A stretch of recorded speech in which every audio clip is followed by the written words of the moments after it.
तो नमस्कार दोस्तों, आप सभी का स्वागत है हमारी बायोलॉजी का एक इम्पॉर्टेंट टॉपिक है nutrition in plants and animals, जो कि क्लास 6 से लेकर 10 तक के स्टूडेंट्स के लिए बहुत इम्पॉर्टेंट है। तो ये जो टॉपिक है ये है बायोलॉजी की एक पियर्सन बुक है, उसका एक टॉपिक है। तो सबसे पहले आपको पता होना चाहिए कि न्यूट्रिशन क्या होता है और प्लांट्स एंड एनिमल्स क्या होता है। तो प्लांट्स क्या होते हैं, जैसे हम जानते हैं कि जो पेड़ पौधे होते हैं उनको हम बोलते हैं प्लांट्स, एंड एनिमल्स वो होते हैं जैसा कि पशु और जानवर वगैरह। और न्यूट्रिशन का मतलब होता है, इसको समझने के लिए सबसे पहले आपको पता होना चाहिए कि न्यूट्रिएंट क्या होता है। तो न्यूट्रिएंट होता है पोषक तत्व। तो जो भी हम पोषक तत्वों को ग्रहण करते हैं और वो किस किस काम में यूज़ में आता है, उसका क्या यूज़ है, और इसकी जितनी भी एक्टिविटी है, मतलब अंदर लेना और बाहर निकालना, तो ये पूरी की पूरी एक्टिविटी को एक नाम दिया गया है nutrition.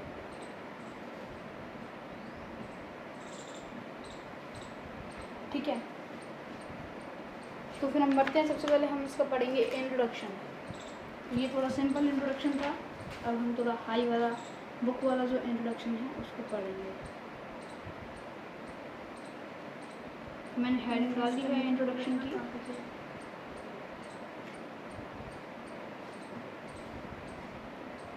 We eat food when we are hungry. हम खाना जब खाते हैं जब हम भूखे होते हैं।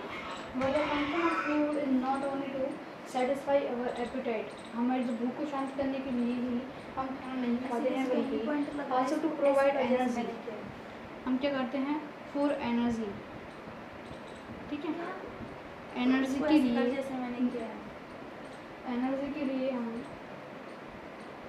खाना खाते हैं, फूड खाते हैं। इसके नीचे all living organism need energy for growth. अलग से अब हमको क्वेश्चन आता है कि एनर्जी किस किस के लिए चाहिए। तो एनर्जी चाहिए हमको फॉर ग्रोथ, ग्रोथ के लिए, और इसके जैसे मैंने पहले से कहा, डेवलपमेंट के लिए,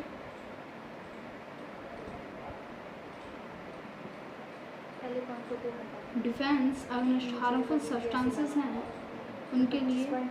हार्मफुल सब्सटेंसेस जैसे जो डिजीज़ होती है, डिजीज़ के जो मच्छर होते हैं उनको हम हार्मफुल सब्सटेंसेस बोल सकते हैं। तो ये हमारी रोग प्रतिरोधक क्षमता होती है, उसको बढ़ाने के काम में जाती है कौन, एनर्जी। फिर मेंटेनिंग ओवरऑल हेल्थ, हमारे स्वास्थ्य को अच्छे से बनाए रखने के लिए भी एनर्जी का यूज़ होता है।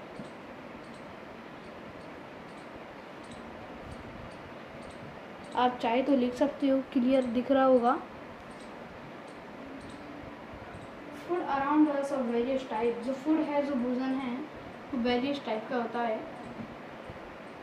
ठीक है, फूड इज वेरियस टाइप। और फिर वेरियस टाइप एंड टेस्ट का भी होता है। What are the essential component of food that our body requires in nutrient? तो आप समझ रहे होंगे कि आप न्यूट्रिएंट क्या होता है। तो न्यूट्रिएंट होता है the essential component of food that requires our body। मतलब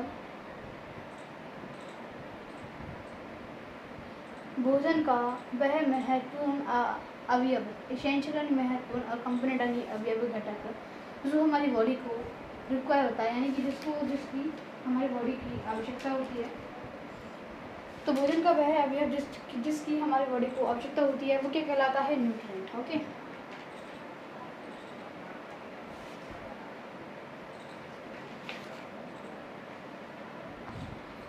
नेक्स्ट है a nutrient is a substance that supports and maintains life and growth of a living organism.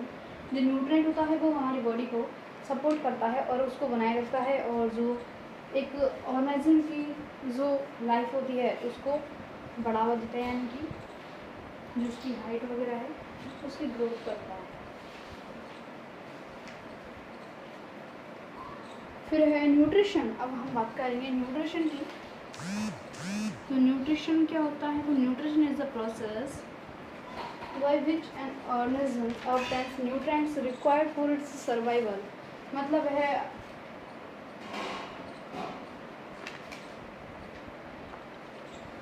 तो जो न्यूट्रिशन है वो प्रोसेस है कि जो एक ऑर्गेनिज्म होता है, जो जीव होता है, वो क्या करता है कि न्यूट्रिएंट को प्राप्त करता है। इसके लिए हमारी बॉडी होती है उसको चलाने के लिए, यानी कि हमें जिंदा रहने के लिए न्यूट्रिएंट की आवश्यकता होती है। तो उस न्यूट्रिएंट को पाने के लिए वो क्या क्या करता है, जब मिल जाता है तो ना, तो वो पूरी प्रोसेस की कहलाती है न्यूट्रिशन। तो it is the process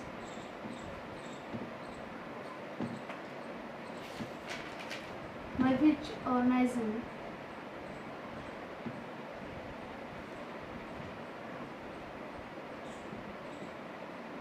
obtains वो जो ऑर्गेनिज्म होता है वो क्या करता है कि प्राप्त करता है, किसे प्राप्त करता है? न्यूट्रिएंट को।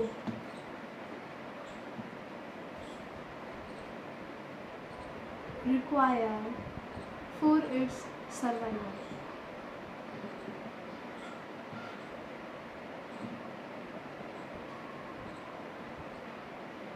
ठीक है, इट इंक्लूड्स द इनटेक। इसके अंदर क्या क्या शामिल होता है?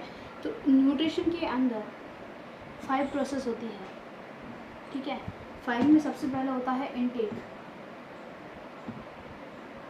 फिर दूसरा होता है डाइजेशन,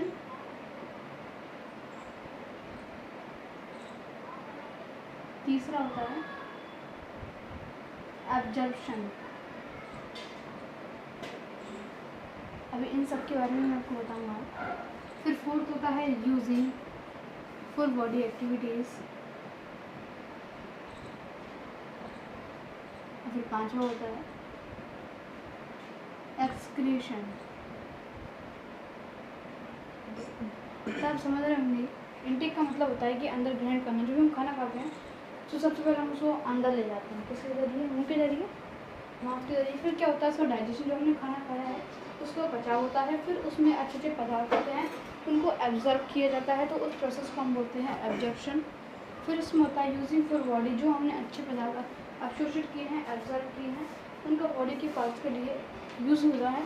और फिर जो वेस्ट प्रोडक्ट हैं उनको एक्सक्रीशन कर दिया जाता है, मतलब उनको बाहर निकाल दिया जाता है। तो ये न्यूट्रिशन है। Nutrition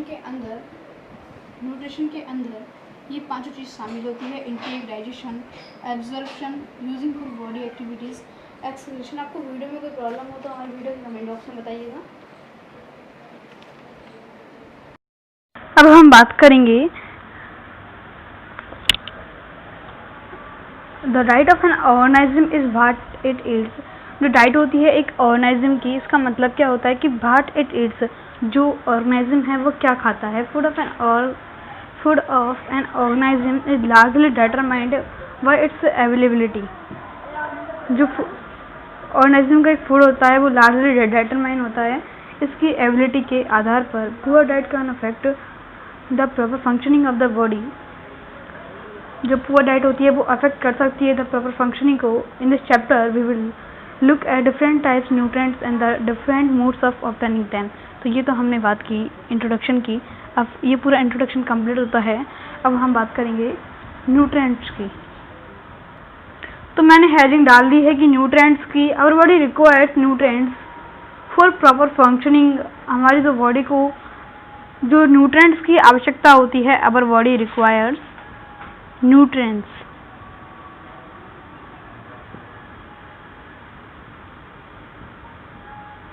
for proper functioning.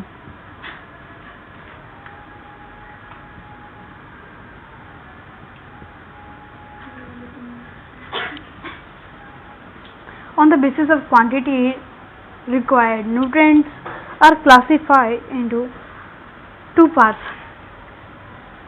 देखिए जो न्यूट्रिएंट्स होते हैं वो 2 पार्ट्स में डिवाइड होते हैं।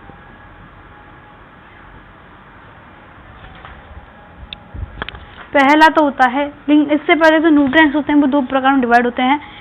किसके आधार पर? बेसिस ऑफ क्वांटिटी, यानी मात्रा के आधार पर जो न्यूट्रिएंट्स होते हैं वो 2 पार्ट्स में डिवाइड होते हैं।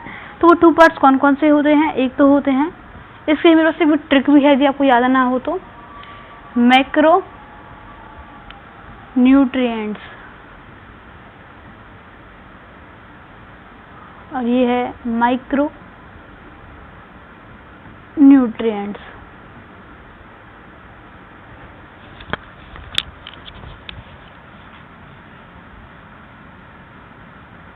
देख सकते हैं, अब आपको दिख गया होगा मैक्रो न्यूट्रिएंट्स और माइक्रो न्यूट्रिएंट्स में। तो समझिए कि मैक्रो न्यूट्रिएंट क्या होता है और माइक्रो न्यूट्रिएंट क्या होता है। तो मैक्रो न्यूट्रिएंट का मतलब होता है कि इसमें जो न्यूट्रिएंट होते हैं वो लार्ज क्वांटिटी में होते हैं, ठीक है। और जो माइक्रो न्यूट्रिएंट होते हैं इसके अंदर स्मॉल क्वांटिटी में होते हैं, ठीक है। तो अब तो आप समझ गए होंगे। और मैं जो ट्रिक बताने वाला था वो ट्रिक ये है कि आपने माइक्रो ऑर्गेनिज्म सुना होगा आपने माइक्रो ऑर्गेनिज्म, ठीक है।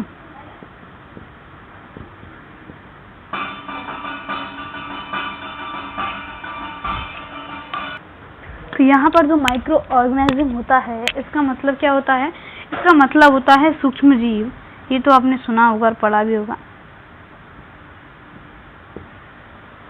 तो ऑर्गेनिज्म मैंने आपको बताया था काफ़ी बार कि ऑर्गेनिज्म का मतलब होता है जीव, और जो माइक्रो होता है उसका मतलब आप समझ लीजिए सूक्ष्म होता है, सूक्ष्म यानी छोटा।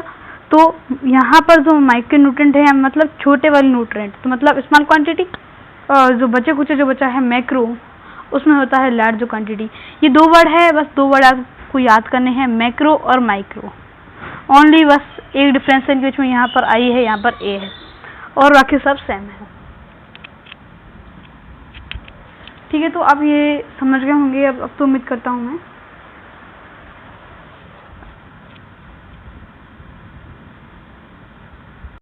तो यहाँ पर अब आप देखिए कि मैंने हेडिंग डाल दी है मैक्रो और माइक्रो। तो मैक्रो का मतलब क्या होता है? स्मॉल क्वांटिटी, ठीक है। और इसमें क्या होता है? लार्ज। ये क्वांटिटी बता रहा हूँ, ओके। तो इसके अंदर तो होती है लार्ज क्वांटिटी और इसके अंदर होती है स्मॉल क्वांटिटी।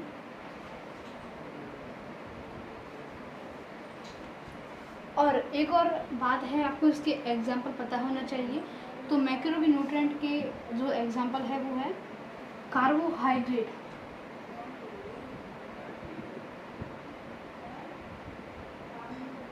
और प्रोटीन और फैट। मतलब ये हम ज़्यादा मात्रा में खाते हैं। इसका सीधे साधा एग्जांपल है कार्बोहाइड्रेट।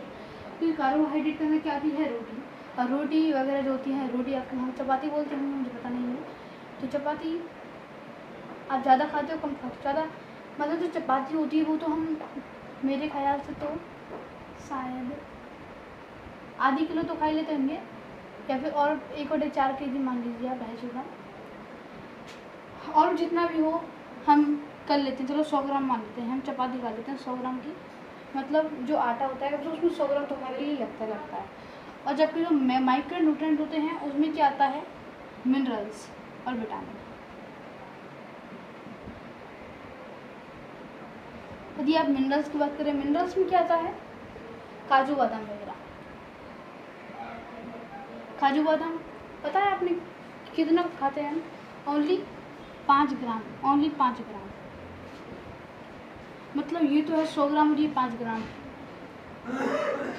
लेकिन इफेक्ट हमको ये भी करता है, मतलब ये भी हमको ज़रूरी होता है। तो जो हमको कम मात्रा में चाहिए उनको हम बोलते हैं माइक्रो न्यूट्रिएंट, और जो हमको ज़्यादा मात्रा में चाहिए उनको हम बोलते हैं मैक्रो न्यूट्रिएंट। समझ में आ गया होगा आपको? इसीलिए कहते हैं कि काजू बादाम कम खाने चाहिए, क्योंकि हमारे बड़े को इतने ही चाहिए होते हैं। ज़्यादा खाएंगे तो फिर ये नुकसान कर सकते हैं।